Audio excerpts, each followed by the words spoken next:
Good afternoon, everybody, and welcome back to RobMotive. Today we're going to do a pretty simple mod to the front end of the Toyota Tacoma. I'm going to add some D-rings underneath. Now, I happen to have some demon brackets left over from a previous Toyota Tacoma. Go figure, right? If you haven't seen these before, it's a way to add some D-rings to the front of the truck.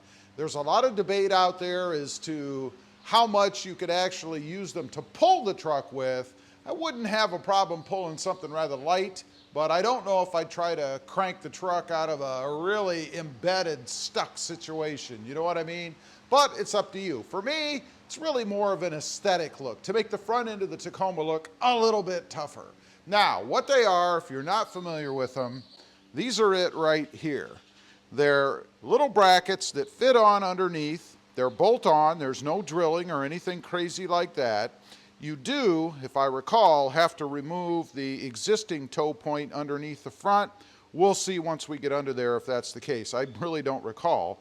And then I happen to have some black D-rings that actually came, I think, with a bumper I had bought that I didn't use, so they're brand new.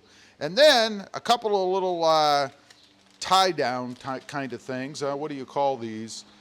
They're actually key rings. They call them tag keepers, I guess. I don't know, but they actually screw together. They have little threaded ends on them. And I put them on just to make sure that the pins for the D brackets can't come off. The worst thing that you'd want to happen is have one of these come flying off while you're driving down the road. So something as simple as this. And I will put links down below if you guys want to check out pricing, availability, all that kind of stuff. But let's go ahead and get started. Going to take everything over there. All you really need is a long screwdriver. That's to put in the hole and tighten these down. I like to torque these down pretty well. And a 17mm socket. That's it. Real quick story before we crawl down underneath the truck. You know how valuable the 10mm sockets are for the Toyota Tacoma, right? I mean, they're for practically everything. I looked in my tool chest here today, and I usually keep it right over there. And I'm like, where is my 10mm socket? I mean, I have a few, but you keep track of those, right?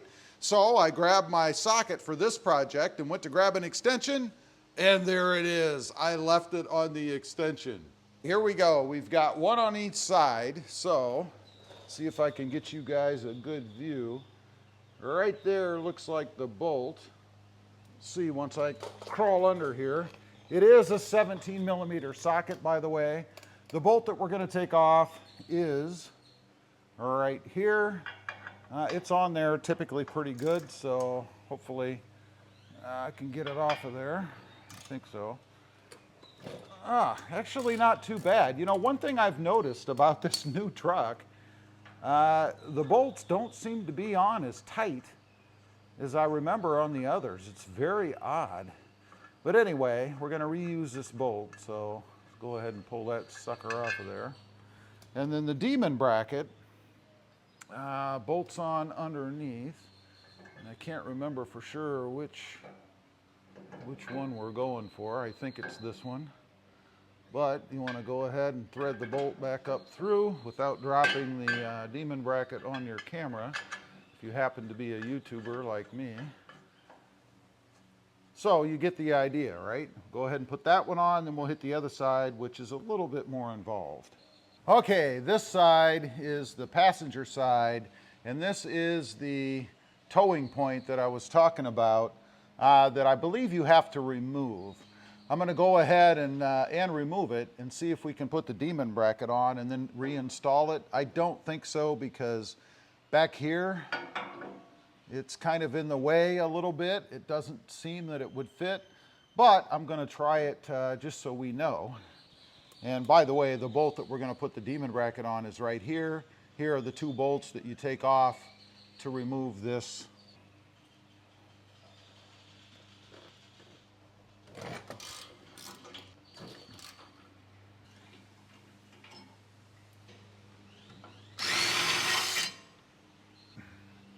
Same as the other side, we're just gonna re-bolt that in, and then we'll see if that tow hook actually fits it back in there. I don't think so, but we'll find out. Let's see if we can fit this back on. Goes this way. It does fit. It's very close right here. It might even be touching, but that's no big deal. And then let's grab a tow hook, or D-ring, I should say. See if it fits through there. Huh.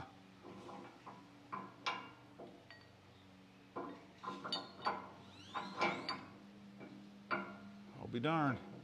Yeah, it's gonna fit. Wow, I am shocked. I had no idea.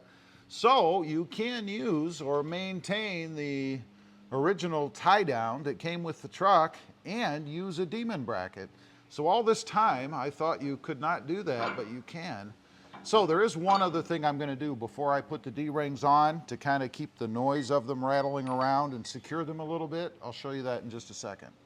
Okay, we're going to go ahead and put the D-rings on. Now, the one thing I mentioned, the addition, are these washers. They're just rubber washers. And actually, my buddy Randall gave me these from the RobMotive JT channel. But you put these on the edges of the pin up against the demon bracket on the sides here to keep it from rattling around so much. Kind of secures it a little bit, and if nothing else, it provides a little cushion between the edges of the D-rings and the pin just to quiet things down a little bit.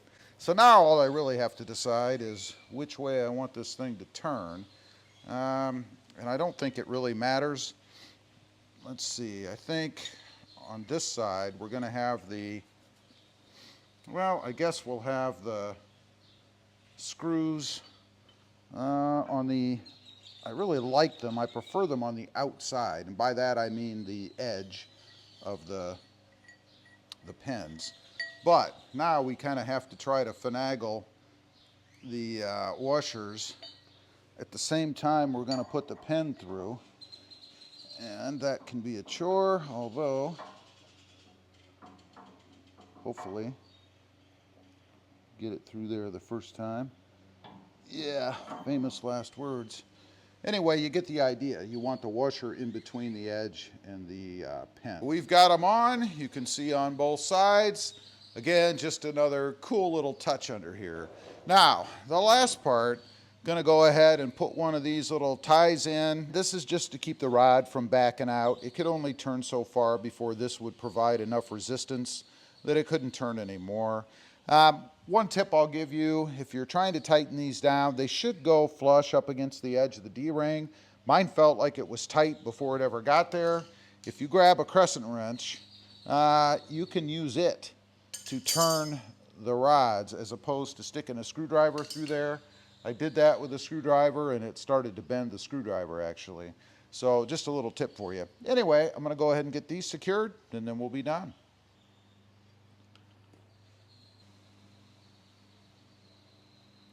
And make sure you tuck the little chrome fastener, up behind, because you don't want to see that chrome in the front. All right, got it all finished. Have the little tie downs on. They really kind of blend right in. You can't even hardly see them. A little more close-up shot for you. Hey, let's go even closer. There we go. They look pretty good on there. Again, it's just to add a little bit of tough aesthetics to the front of the truck. I think it looks pretty cool. And it's a good way to add D-rings if you don't have a bumper or any other way to add them on. I think it's pretty cool. Anyway, leave a comment. Let me know what you think. Have you ever done this? Or are you considering it? I'd be curious to know. Also, real quick, I do have 2 additional channels. Mod Driven, all about the Honda Civic, and RobMotive JT, all about the Jeep Gladiator. Check them out, and if you're interested, why not subscribe? And while you're at it, smash the subscribe button here too. Thanks for watching. Stay safe out there. Bye.